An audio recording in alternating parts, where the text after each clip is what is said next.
here we are. We're gonna go out and set a few cameras, maybe put up some stands.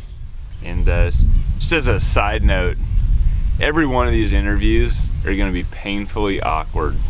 I mean, it's gonna be hard for anyone watching this to actually make it through any of them. So keep your fast forward button handy. And not so fast on that fast forward button. This is Rya Eyberg. And after being behind the camera for 4 years, he's now getting his shot behind the bow in Iowa. Besides moving his arms around, he did end up having an encounter with a buck. This is No Show Jones.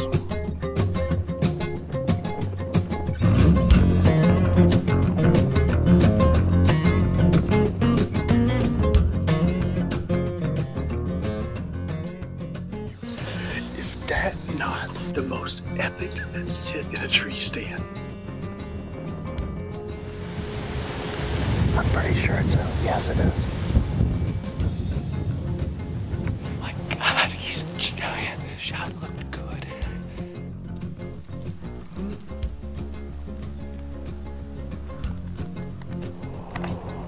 That's all I want every year right there. Look at this thing.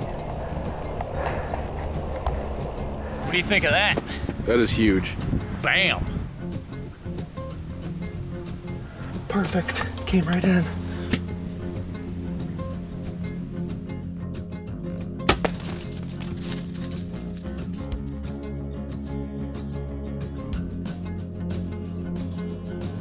This week on the White Knuckle Web Show, we're throwing it back to Rya Eyberg and his 2014 Iowa season. And after 4 years of waiting, Ryan hunted hard. We are in pretty much the ultimate pinch point here. Pretty much every deer that works this big ridge has to come through this area, this chunk of woods, which is, it's probably no longer than like a football field and a half or so, if that.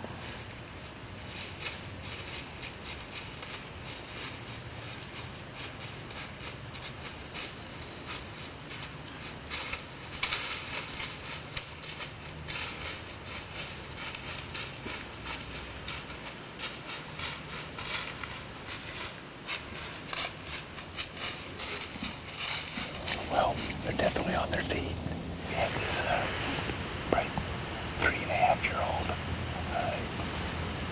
He just came in right where we thought he would. He came, I mean, several shot opportunities. At one point, he was directly below us. He cut our scent path there. Didn't get too awfully spooked. Not like he blew or anything. And just kind of walked off. That was pretty cool. It's a good feeling to see a slightly more mature buck on his feet during daylight hours here.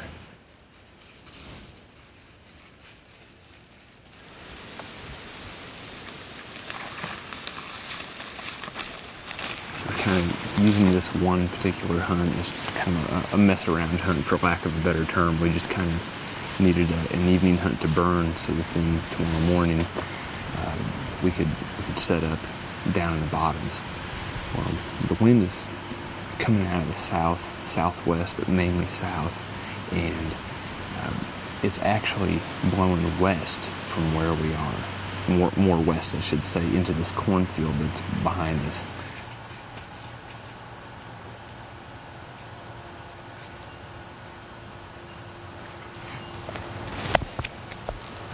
That's exciting though.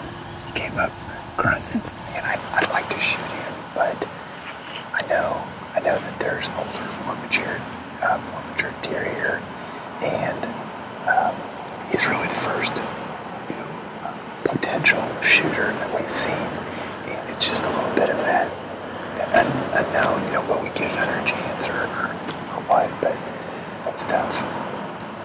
That would be the biggest deer I've ever passed. Right there, though, if I did have a shot.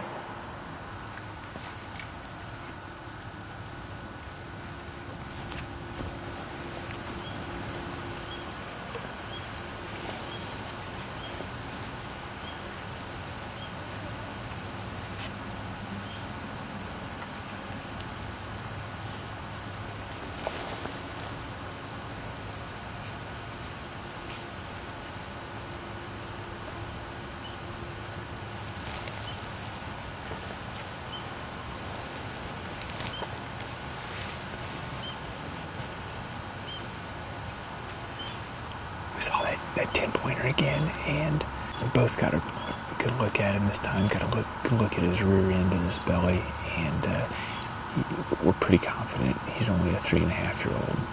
But he's got great mass. He's going to be one of those deer that in a few years, if he keeps growing at the same pace that it looks like he has been for a 3-year-old, he's going to be a good buck.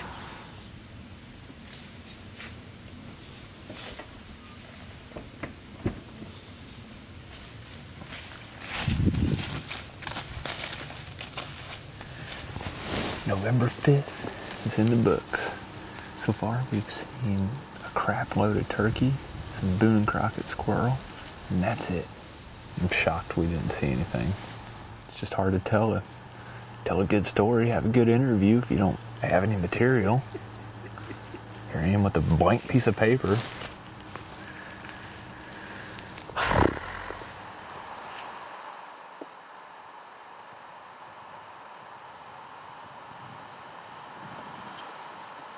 We just had a little buck, maybe a 6 or 8 pointer, I couldn't really tell. He's dogging a doe through this middle area of the pasture. It's got to happen here sometime soon. There's got to be a big boy. I mean, we've probably seen somewhere between 8 and 10 does, or different deer. There's some button bucks in there, but I don't know. I just feel like it's got to happen here real soon.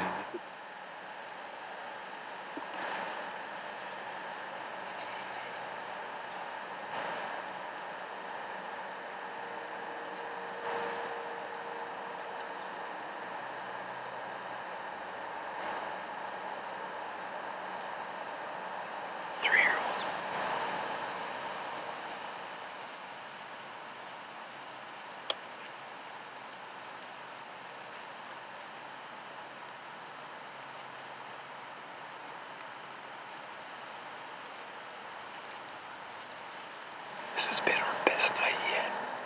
I lost track of how many deer we've seen. This 3-year-old buck that has a real weak left side, he came by 35, 30 yards all day long in several different spots. If that same thing happens tomorrow with a more mature deer, he's going down.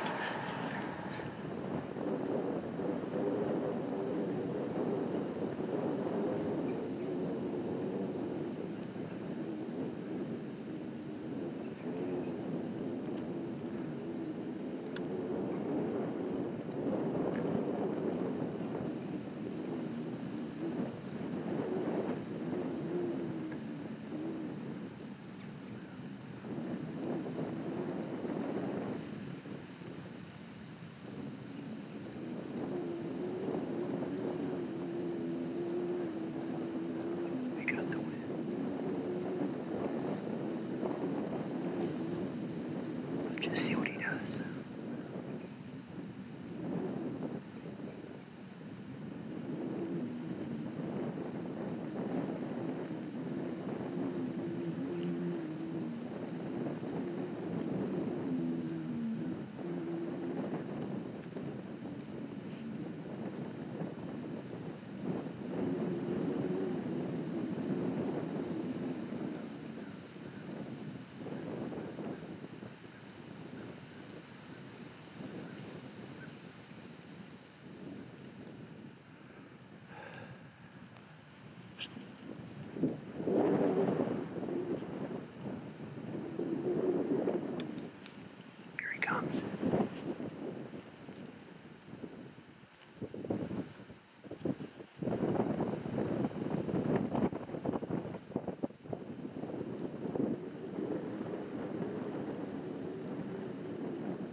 It's a lifetime opportunity right there.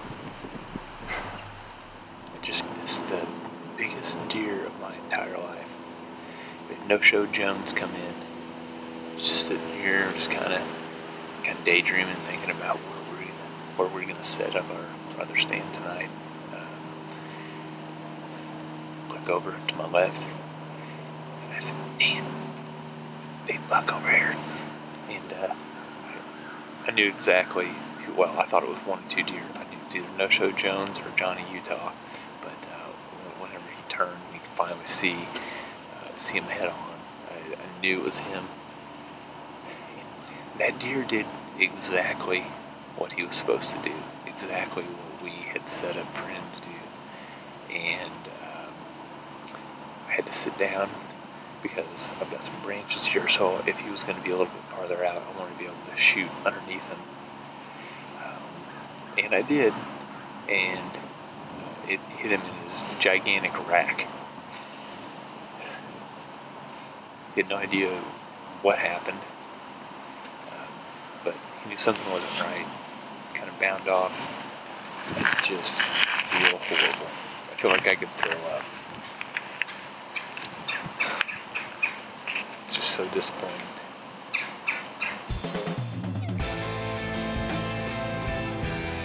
After another long week, Ryan wouldn't get another shot at No-Show Jones or another mature buck.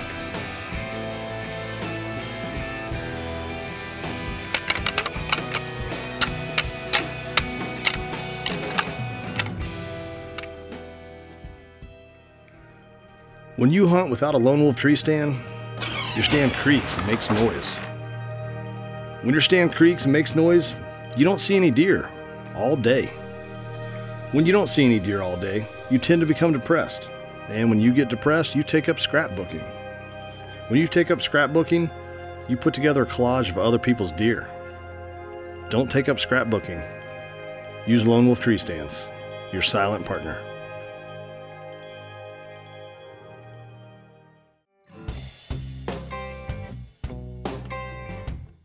When my wife asked me to marry her, I said yes, but on one condition. Only if it was out of a lone wolf tree stand. They are truly the best tree stand there is on the market.